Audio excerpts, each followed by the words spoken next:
कार्यक्रम सत्य घटनाओं से प्रेरित है।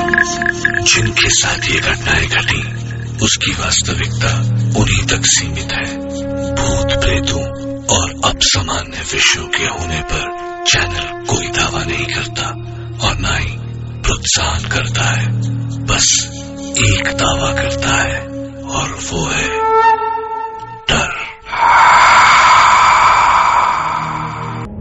सिर्फ रात के अंधेरे में नहीं, दिन के उजाले में, भीड़ भाड़ वाली जगहों में कुछ ऐसी चीजें होती है जिनका जवाब दे पाना नामुमकिन है। लोगों की माने तो साउथ इंडिया का एक एयरपोर्ट हॉन्टेड है।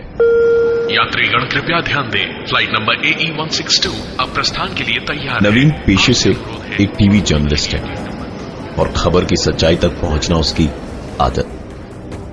बाथरूम में नवीन की मुलाकात एक आदमी से हुई जो देखते ही नवीन को पहचान गया। हाथ धोते धोते उस आदमी ने कहा, सर, अगर मेरी याददाश्त कमजोर ना हो तो आप वही टीवी जर्नलिस्ट है ना जो मैं थोड़े दिन पहले अपने चैनल पर दिखाया था कि ये एयरपोर्ट हॉन्टेड है। बुरा मत मानिएगा सर, आपके वो भूत वाले वीडियोस देखकर ना मेरे बच्चे को भी डर नहीं लगा। वो हिलता हुआ बक्सा और लिफ्ट में किसी की परछाई, सर मुझे ना सब वीडियो इफेक्ट्स का कमाल लगा।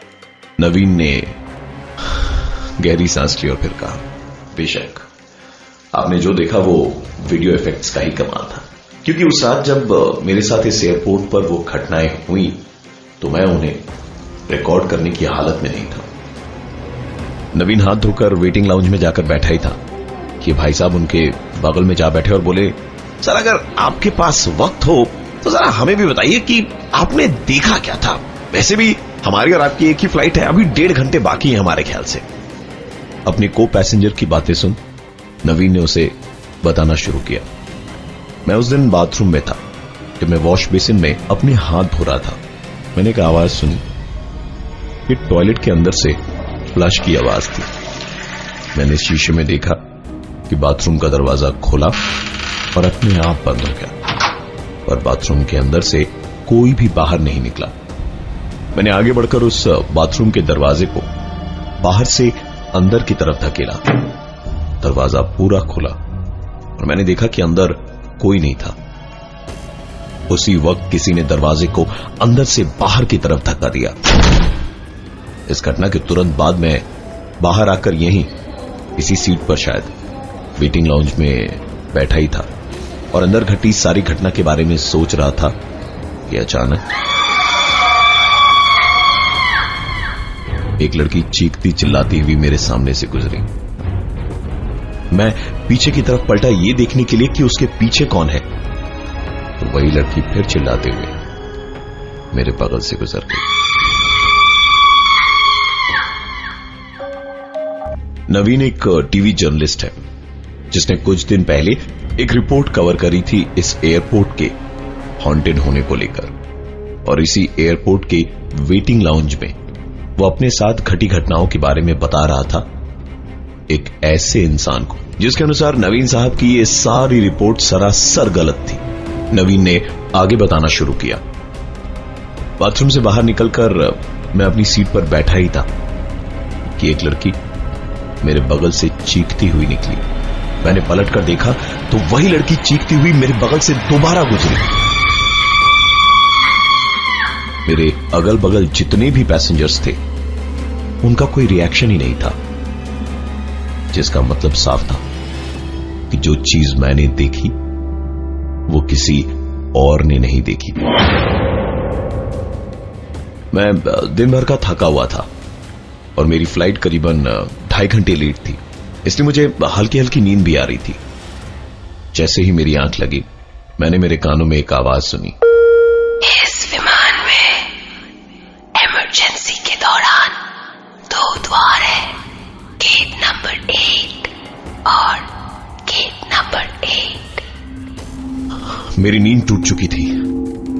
पलटकर देखा तो वहां ऐसा कोई दिखाई नहीं दिया जो मेरे साथ इस तरह की बदतमीजी करता। ऐसा भी हो सकता है कि मैं इन सारी चीजों को फील कर पा रहा था, क्योंकि यहां आने का मेरा मकसद यही था कि मैं पता लगा पाऊं कि लोगों की कही हुई बातें कितनी सच है। मैं अपनी जगह से उठा और कॉफी लेने चला गया। कॉफी शॉप पर मैंने एक कॉफी ली, जिसके साथ कॉफी की शॉप पर काम करने वाले लड़के ने मुझे एक टिश्यू पेपर दिया जिस पर किसी का मोबाइल नंबर लिखा हुआ था। मैंने तुरंत उससे टिश्यू पेपर बदल कर देने को कहा। नए टिश्यू पेपर पर कोई नंबर नहीं था। मैंने अपनी सीट पर आकर कॉफी खत्म करी और जैसे ही टिश्यू पेपर खोला तो वो नंबर वहां भी किसी ने पेन से लिखा था और ऊपर लिखा था हेल्प मी। न जाने मुझे क्या सूझी कि मैंने अपने सेलफोन से उस नंबर पर फोन कर डाला। फोन करने पर उधर से आवाज आ रही थी।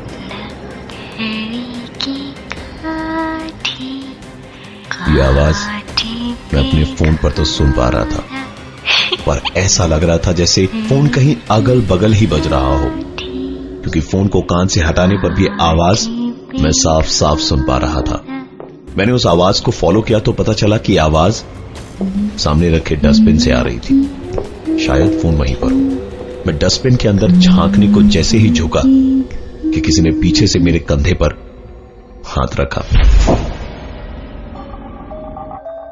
नवीन, जो पेशे से टीवी जर्नलिस्ट है, वो एयरपोर्ट के वेटिंग लाउंज में बैठकर अपने एक को पैसेंजर को उसके साथ इस एयरपोर्ट पर घटी घटनाओं के बारे में बता रहा था। बताया कि उसे टिश्यू पेपर पर एक नंबर मिला था जिसे डायल करने पर एक गाने की आवाज आई और यह आवाज फोन के अलावा उसे आस पास से भी सुनाई दे रही थी। नवीन ने आगे बताया कि मैंने आवाज को फॉलो किया तो वो डस्टबिन के अंदर से आ रही थी। मैं डस्टबिन के अंदर झांकने को जैसे ही झुका कि किसी ने पीछे से मेरे कंधे पर हाथ रखा। पलट कर देखा तो कॉफी शॉप वाला लड़का था जो मुझे चेंज देने आया था। इसके बाद मैंने डस्टबिन में झांका तो वहां कोई फोन नहीं था। मैंने दोबारा उसी नंबर पर कॉल किया तो आवाज आई, The number you're trying to reach is currently switched off. Phone disconnect करके मैं अपनी सीट पर जाकर बैठा ही था कि मेरा फोन बज उठा। ये रिंगटोन तो मेरे पास था ही नहीं, तो ये मेरे फोन पर कैसे बजा? मैंने फोन उठाया और मैं हेलो हेलो करता रहा, पर दूसरी तरफ से कोई आवाज नहीं आ रही थी। इससे पहले कि मैं फोन डिस्कनेक्ट करता कि मेरा ध्यान एक दूसरी आवाज की तरफ गया। मैंने एक लड़की को चीखते चिल्लाते और भागते हुए देखा जो सीधे जेंट्स वॉशरूम में घुस गई। न जाने मुझ में कहां से इतनी हिम्मत आई। मैंने अपनी जिंदगी में आज तक कुछ नहीं देखा। बाथरूम में घुसते के साथ ही बाथरूम के अंदर आने का दरवाजा मेरी आंखों के सामने। बाथरूम के अंदर जो टॉयलेट्स थे उनके दरवाजे अपने आप खुलने और बंद होने लगे। और सबसे चौंकाने वाली बात, बाथरूम के शीशे में मैं उस लड़की को भागते और चीखते हुए देख पा रहा था, और ये मुझे सिर्फ और सिर्फ उस शीशे में ही दिखाई दे रहा था।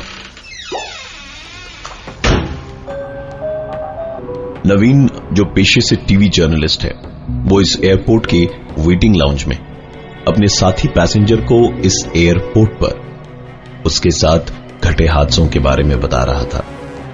नवीन के पास एक अननोन नंबर से फोन आया था और ठीक उसी वक्त एक लड़की चीखती हुई उसके पास से गुजरते हुए जेंट्स वॉशरूम में जा घुसी।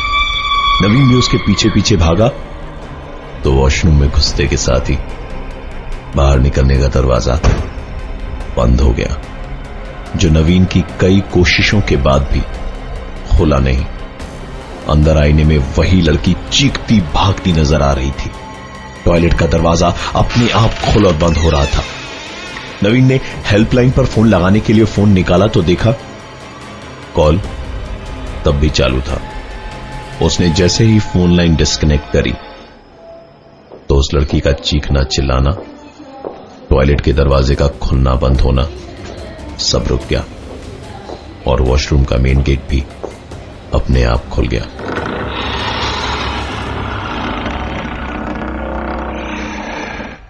नवीन ने बताया कि मैं वहां से भागकर जब आया तो मेरी सांस में सांस आई, अपने अगल बगल इतने सारे लोगों को देखकर कि तभी उस भीड़ भाड़ वाले माहौल में मेरे कान में एक आवाज आई, हमारे साथ यात्रा करने के लिए धन्यवाद।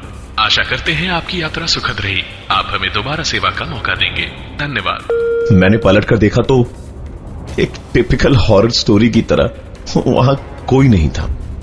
अपनी सीट से उठकर मैंने ग्राउंड स्टाफ से मेरी वाइजैक की फ्लाइट के बारे में पूछा तो पता चला कि मैंने फ्लाइट मिस कर दी है और एयरपोर्ट ऑफिशियल्स ने मेरे नाम की तकरीबन आधे घंटे तक अनाउंसमेंट करी, जो मैंने सुनी ही नहीं। नवीन की सारी बातें सुनने के बाद उसके को पैसेंजर ने कहा, सर आपकी कहानी में दम है, पिक्चर बनाइए, हिट हो जाएगी, पर वो बाथरूम वाला सीन ना थोड़ा टू मच था सर। इस नवीन ने कहा, टू मच तो था ही, क्योंकि उसी कारण तो मेरी फ्लाइट भी मिस हुई थी। नवीन और वो को पैसेंजर बात कर ही रहे थे कि अनाउंसमेंट हुई, Passengers traveling from flight number 681 are requested to board the flight from gate number 8. उसने कहा, चलिए नवीन साहब, हमारी फ्लाइट का टाइम हो गया है। तो नवीन ने कहा, हमारी नहीं, सिर्फ आपकी, मुझे तो अभी वॉशरूम जाना है। उसने कहा, जाइए जाइए, अपने भूतों से मिलकर आइए, हाँ, शायद वो आपका इंतजार कर रहे हैं, मैं आपसे फ्लाइट में मिलता हूं। इतना कहकर वो 2 कदम ही आगे बढ़ा था और पलट कर देखा तो नवीन वहां था ही नहीं।